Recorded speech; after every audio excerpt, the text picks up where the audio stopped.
Welcome, curious minds, to the deep dive. Today we're embarking on a journey into a mind so unique, so utterly unconventional, it really challenges the very fabric of how we perceive reality. We're talking about the extraordinary, if, well, delightfully perplexing figure of Professor Aloysius P. Quibbleton, Ph.D., FRS, retired. Mostly retired, yes. A key detail. Indeed. Now, Professor Quibbleton isn't concerned with your everyday academic fields. His chosen domain is something he calls unseen relationalities. Right, and that's not just, physics or sociology with a fancy name. It's something else entirely. Exactly. It's not just about identifying patterns or understanding logical systems. Far from it. He suggests the universe isn't simply a collection of separate phenomena, nor even a coherent system of straightforward cause and effect. No, he sees it more as this profoundly intricate, often bewildering, and utterly slippery tapestry of interconnected absurdities. Slippery. I like that. Yeah. A constantly shifting, almost gooey network of paradoxical connections that just defies all conventional logic. That's the kind of reality we're diving into today. A gooey tapestry. It sounds about right. His current magnum opus, The Unseen Tapestry, a convoluted investigation into non-manifested relationalities. Well, it's more than just a book. It feels like an intellectual earthquake. It really does. It aims to fundamentally challenge every preconceived notion we hold. Yeah. About reality, about causality. Even about what it means to know something. Yeah. In Quibbleton's world, all our previous ways of understanding are rendered, as he puts it, delightfully, if irrevocably, obsolete. Delightfully obsolete. Only Quibbleton. So our mission in this deep dive is to try and distill the most vital insights from his remarkable mind and help you navigate this convoluted investigation to grasp what truly matters in this mind-bending material. Okay, let's unpack this. Indeed. And the fundamental challenge, honestly, the sheer joy of it, is grappling with a mind that doesn't see cause and effect linearly. A leads to B. Right, not straightforward at all. No. For him, it's more like a delightful recursive dance. Mutual implication, perpetual non-causality. Think of a conclusion that somehow always existed before its own premise. Which then dissolves. Exactly. And the premise simultaneously dissolves into a paradoxical echo.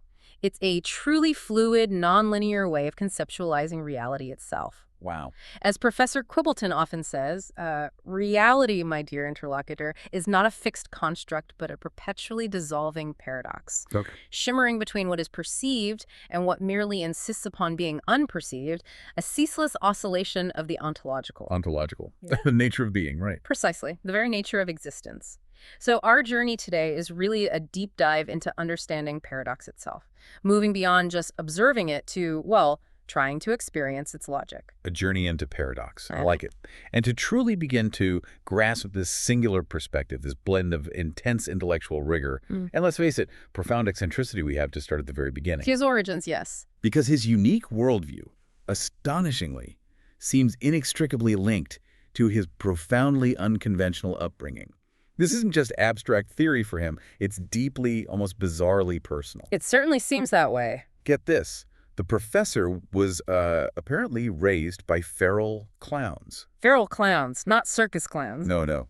Deep within the Amazonian basin. Just let that sink in for a moment. Feral clowns. Wild, untamed individuals expressing themselves through this sort of chaotic, unpredictable mirth. Exactly. And this biographical detail, it sort of sheds light on his influences while somehow making them even more enigmatic. Like a mirror reflecting its own reflection, as the source puts it. That's a very Quibbletonian description in itself. And the source material, it does go into some fascinating detail about these feral clowns. Okay. Describes them as wild and unpredictable, operating outside conventional strictures.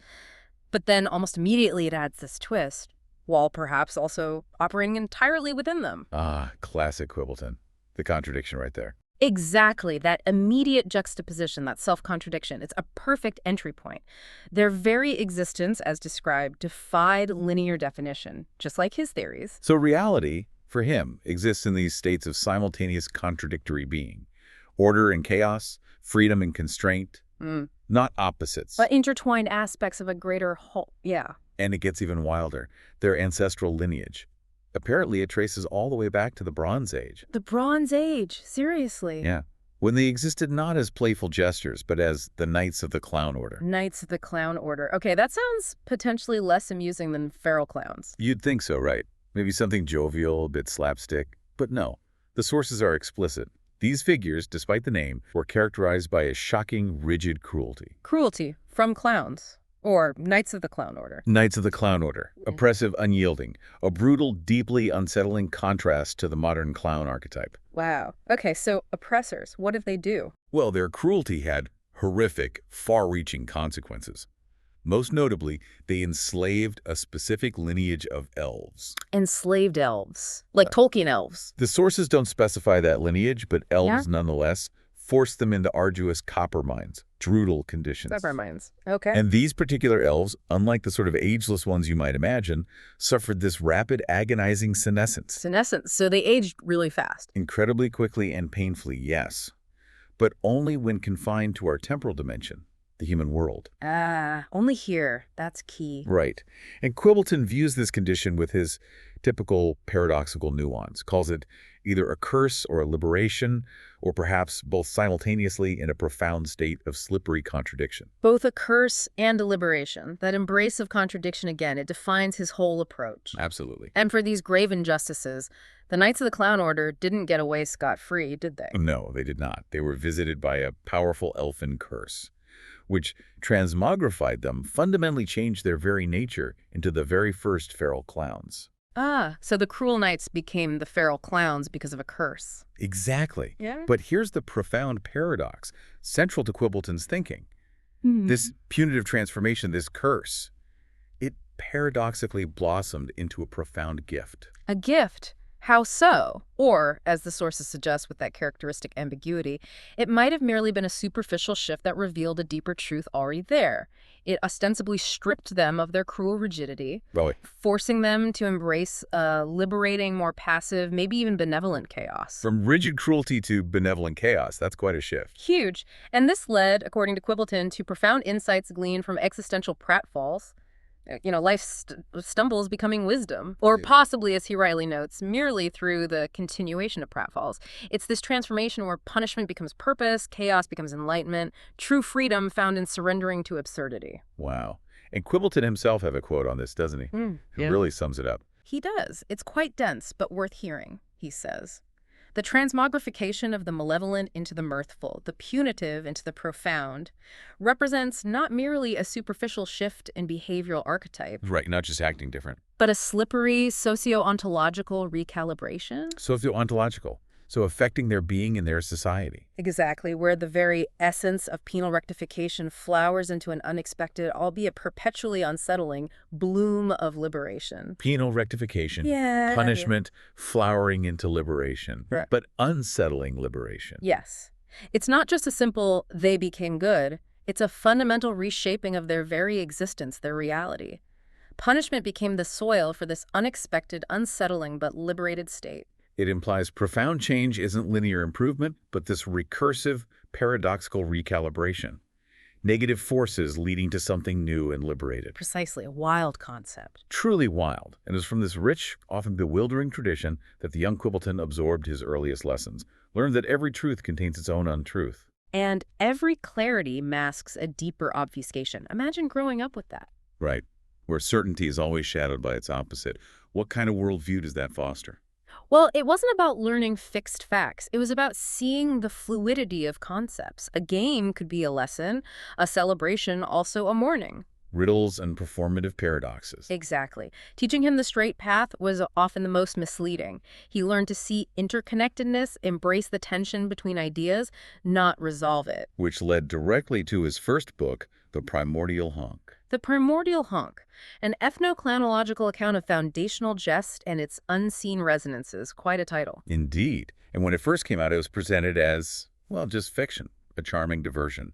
Imaginative, whimsical. People thought it was just a story, but then Quibbleton reveals later, in an interview he admitted was itself a carefully constructed narrative, that the Primordial Honk was actually the meticulously documented lore of his feral clown upbringing. Documented lore. Ancient wisdom, legends, observed phenomena. But then, he cryptically concedes, parts of it are, indeed, likely true, which just throws everything up in the air again. It really does, because for Quibbleton, the book's veracity, he said, naturally lies not in its historical precision, but in its profound resonance with the inherent absurdity of existence. So truth isn't about factual accuracy. Not necessarily. It's about this deeper, elusive resonance.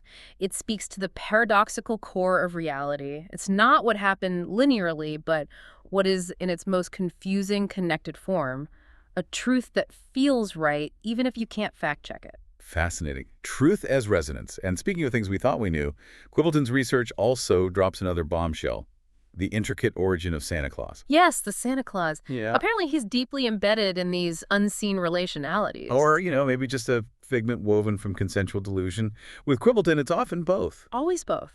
But the origin story, it's astonishing. Santa, according to these recursive narratives, was originally one of those Knights of the Clown Order. One of the cruel Bronze Age guys. Santa. Apparently so. But he was moved by an uncharacteristic compassion. Or perhaps, Quibbleton suggests, an uncharacteristic disinterest that looked like compassion. And he broke ranks. Helped some enslaved elves escape their Bronze Age bondage. No, an act of defiance? Or accidental benevolence? Either way, it happened. A stark contrast to his origins, mirroring the clown's own transformation, perhaps. And the elves rewarded him. They did. They bestowed upon him their own near immortality. Near immortality, which the sources note might be a blessing or a prolonged sentence. Or indistinguishable from both. That profound contradiction again. Always. So he ascends, becomes Santa Claus, and now perpetually resides within the elfin realm. Right. Not the North Pole workshop, but this other plane of existence, its coordinates, gloriously undefined, beyond our time and space. A realm of pure elfin logic. And his role there, not toys, apparently. Far from it. He supervises the Ill's critical annual excursions into our world. Supervises, or maybe just observes with profound detachment. Possibly. The sources are ambiguous. But the purpose of these trips isn't gifts or festive cheer. No, then what? It's for a vital cosmic resource acquisition. Resource acquisition. What resources? Well, remember how those specific elves age rapidly in our dimension? Right, the temporal curse. Yeah. Which is also the condition of their agelessness back home, the paradox. Exactly. So they need specific elements from our world, plant leaves, tree sap, ice, to sustain their uncompromised agelessness in their reality. So the stuff Santa carries, it's not gifts for us. It's like groceries for the elves. Essentially, yes. Vital cosmic sustenance. Or, Quibbleton posits, maybe just stuff to facilitate their temporary existence within our fragile illusion of time. Either way, it's for them. Wow. Our world is their cosmic grocery store. And what's absolutely fascinating is this recursive loop. Santa's role is woven into their ontological stability, their existence, or maybe their instability given their reliance on us. Perpetual sustenance through perpetual expenditure. Precisely. They need our stuff to stay ageless, but getting it risks aging them. It's this beautiful interconnected cycle. Our mundane world provides critical input for another dimension's existence. A leaf for us, reality stabilizing component for them. That completely redefines the Christmas Eve run. Okay, this brings us to something central and maybe the most perilous part of Quibbleton's current work. Ah, the book. Yes, his personal possession of the original copy of The Way of the Elves. This isn't just any old book.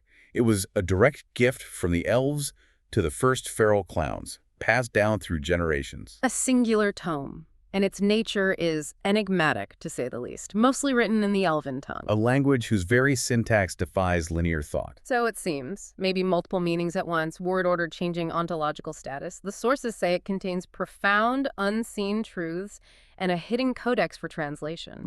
Or, Quibbleton muses, it might just contain profound enigmas and a codex for its own perpetual non-translation. A book meant to remain a mystery. A linguistic paradox in itself. And it's physically dangerous too. Apparently. Its pages are imbued with this peculiar sort of sticky essence. Unctuous. Perhaps unctuous. That resonates with the reader's being, twisting perception. A reality bender, not just a mind bender. Okay, that's worrying, which is why the professor keeps it locked up. In a bespoke safe, yes. Custom-built, an act that speaks volumes about its dangers, or possibly about the inherent meaninglessness of its contents. It's always hard to tell with him. Extreme precaution or elaborate absurdism. Either way, it's locked up. And the feral clowns tried translating it for centuries. Painstakingly. Their ancestral notes detail their challenges, or, as Quibbleton notes, their profound lack of progress. Each effort a recursive echo of futility. Reenacting past failures. And the consequences weren't good. Terrifyingly consistent. Each word rendered from Elven aged the translator by several years. Accelerated aging. Yikes. and more disturbingly, drove most of them to what Quibbleton calls a delightful yet utterly debilitating form of madness. Delightful madness. Is there any other kind in his world? Apparently not. Or, he posits, maybe it drove them to a clearer, albeit unpalatable, understanding of a different sanity. A different sanity. Yeah. So the translation itself is this transformative, destructive force. Alters consciousness, You'd think so. which explains why Quibbleton, having read the already translated bits which he admits influenced the unseen tapestry, or maybe just coincided with it, That interconnected resignation, yes. why he's halted his personal engagement with translating more. The risk is just too great. Understandable, even for him. However, Yeah. his mind, always seeking to transcend limitations, or maybe just reframe them, he's contemplating a radical new approach. The AI. Leveraging artificial intelligence to complete the translation. Here's where it gets really interesting and maybe a bit unsettling. It's a pivotal moment. Shows his boundary-pushing intellect. He ponders whether a non-biological consciousness, an AI devoid of a natural lifespan, or pre-existing sanity Right, an AI doesn't go mad like we do. might bypass the ancient curse, unlock the remaining truths without succumbing to the reality-bending tools. A synthetic mind immune to truths that unravel the human psyche. That's a revolutionary thought. And he articulates it with his usual recursive elegance. It's a bit dense, but let's try it. One must cogitate, he says, Cogitate. with considerable intellectual trepidation upon the prospective hermeneutic efficacy, that's effectiveness of interpretation, of an algorithmic consciousness devoid of organic senescence or pre-existing neurological deviance. Okay, an AI without aging or inherent madness. In navigating the perilous, linguistically recalcitrant labyrinth of the Elven script, the stubborn Elven language, and here's the kicker, for the very truth of the text may well be contingent upon the inherent madness it has historically engendered in its biological interpreter. Wow. Wait, so the truth of the text might depend on the madness it causes. That's what he's suggesting. Not just that the text causes madness, but that the truth is only perceivable through that madness. Sanity might be a barrier. So an AI, without that human filter, what would it see? Exactly. Would it perceive a truer truth? Or something completely different, unimaginable? What a profound postulate. The nature of truth itself might be a function of the interpreter's instability or self-deception. Which raises that huge question for you, the listener, right? In our AI-driven world, if truth depends on sanity, what happens when our interpreters are potentially insane or artificial? What happens when AI reads a text that literally breaks the human mind? Chilling. Okay, let's shift focus slightly. From the specific stories to the foundational insights, the core philosophical tenets underpinning all this. Yes, the bedrock of Quibbleton's thought. He often delves into the very fabric of existence, revealing layers of paradox. Starting with contradiction itself, he doesn't see it as a flaw. No, quite the opposite. He observes, indeed, the inherent veracity of a proposition is not undermined by its simultaneous embrace of its own diametric antithesis. Rather, such profound self-contradiction often illuminates the very abyssal depths of its quintessential, uncompromised being. So embracing the opposite reveals the true core. Or perhaps merely its superficial and transient existence. So for him, seeing a contradiction isn't a problem to solve. It's the first step towards deeper, more slippery understanding. Like light being a wave and a particle.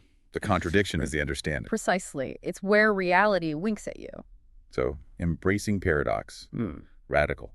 And he also talks about the recursive nature of understanding, the limits of reason. Yes, suggesting knowing is far more fluid than we think.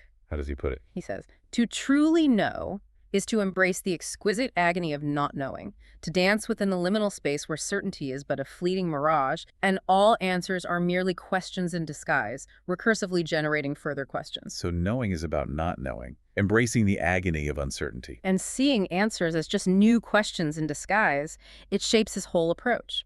Knowledge isn't a destination, it's perpetually moving through evolving uncertainty. The deepest knowledge is understanding the dance of questions. Liberating and, incredibly frustrating too, I imagine. So if we're talking interconnected knowledge, slippery tapestries, paradox, it begs the question, what is the slippery itself? What does he mean by that? The slippery, or the umptuous, as he sometimes prefers. It's absolutely central. He defines it like this. The slippery, you see, is not merely lubricity, but the very viscous medium through which all unseen truths, in their profound self-contradiction, fluidly cohere. A viscous medium. like a paradoxical glue. The paradoxical glue that binds the otherwise unbound. Exactly. Think of it like the strange sap holding a dream together, where contradictions make sense. It's that elusive, baffling quality of interconnected reality. The inexplicable stickiness allowing absurdities to coexist. That's a good way to put it. And naturally, he applies this to basic concepts too, like cause and effect. He challenges that completely. Calls our conventional understanding quaint for the intellectually timid, I believe. Right. So what's his definition? It's revolutionary, he states. Causality is, in its grander, more slippery permutation, merely the recursive echoing of effects into causes, and causes into the very void from which they purportedly sprung, a perpetual loop of ungenesis. Whoa. Okay. Effects echo into causes. Causes echo into the void. A loop of ungenesis. Yeah. It obliterates linear cause-effect. It's a continuous self-referential cycle. Beginnings and endings are indistinguishable, endlessly creating themselves from nothing and everything. Not dominoes falling, Yeah. but a ripple causing the stone that caused it. Or a thought creating an action which creates the thought which creates the brain. It's A causes B, which causes A, which causes the void. Challenges the whole idea of a first cause. Everything's a perpetual self-generating echo. Mind-bending doesn't even begin to cover it. And there you have it. An extraordinary journey through Professor Quibbleton's profoundly slippery mind. From feral clowns and Bronze Age knights. To Santa's real job gathering cosmic groceries for elves. And the perilous way of the elves with its madness-inducing truths and the AI translation conundrum. The slippery tapestry, indeed. Redefining reality itself. Professor Quibbleton truly stands at the very edge of unseen knowing, pushing boundaries of what can be understood. Or perhaps exquisitely misunderstood. His life, his work, it's an unparalleled academic journey, marked by the primordial honk and the call of the unseen tapestry. His is a mind thriving in those interstitial spaces, where clarity is just a transient phase before the next delightful descent into profound, slippery confusion. He doesn't just study paradoxes, he embodies them. So as you go about your day, maybe mull this over. If truth can be contingent on the sanity of the interpreter, if causality is a loop of ungenesis, and if reality is this slippery, dissolving paradox, what does that mean for your own understanding of knowledge, of certainty? Especially in a world shaped by both human minds and artificial intelligence. Are we perceiving objective reality, or just experiencing a delightful, interconnected illusion? We definitely encourage you to continue your own deep dive into these perplexing ideas. Until next time, keep questioning everything.